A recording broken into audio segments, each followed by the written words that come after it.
I'm Elspeth Vino from CustomStrength.com. Today we're going to show you an interesting new product that I purchased.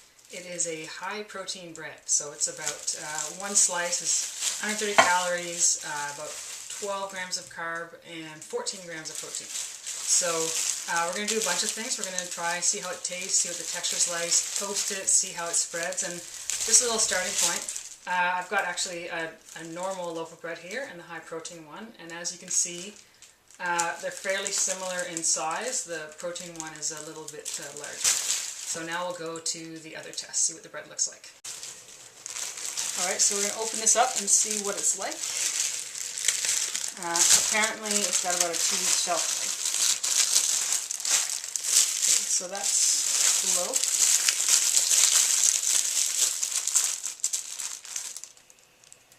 And now there's the bread, and it feels a little bit sticky, almost like a banana loaf or a zucchini loaf would feel like. And just for perspective, we'll get out a piece of the whole grain bread. So looking at the two together, I mean the shape, you know, is not a big deal unless it doesn't fit in the toaster. But okay, so slightly different feel physically, but now let's see how it toasts. Okay, so that's problem number one. It doesn't fit in the toaster. So I guess we could put it in this way. So it'll be a bit of a pain because we're going to have to flip it around to get the whole piece toasted. And then while that's toasting, let's see how this one works on its own. Okay, so I brought out some of the things I like to have for breakfast. So I'm going to try. I'm not a huge butter fan typically, but people like to put butter on bread. So the butter has been in the fridge, so we're going to see how it spreads. Now, it might not be a very fair test because, let's face it, if we did the same thing with the plain bread, it would do about the same. But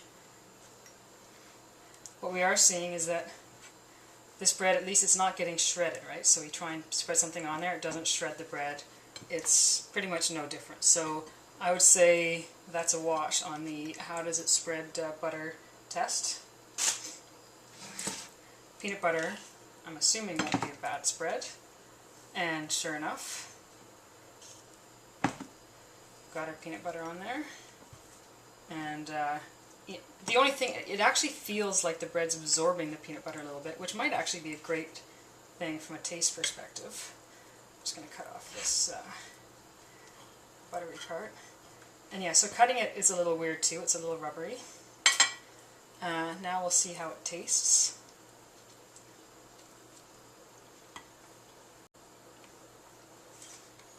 Peanut butter without jam.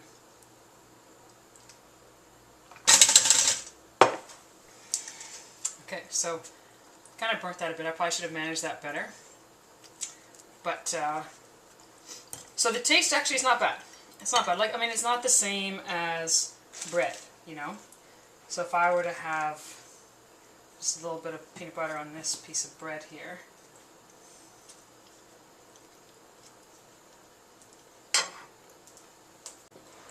It's definitely a different texture.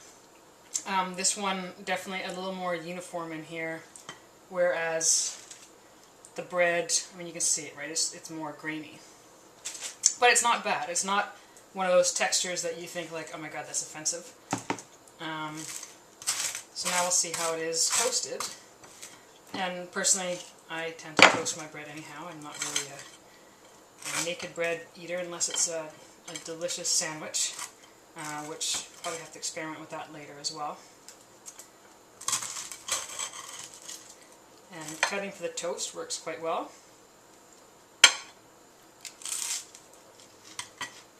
So I just had a try of it, and you know, all in all, it's not bad. I mean, it's I'm not sure that I personally would have it. I do actually enjoy eating bread, and I don't eat too much of it, so I will probably continue to eat the regular bread. But the taste, it's not offensive. It's got a slightly different taste than what bread typically tastes like. But you know, I mean, let's face it, our taste buds do adapt. So I suspect you'd be fine with it.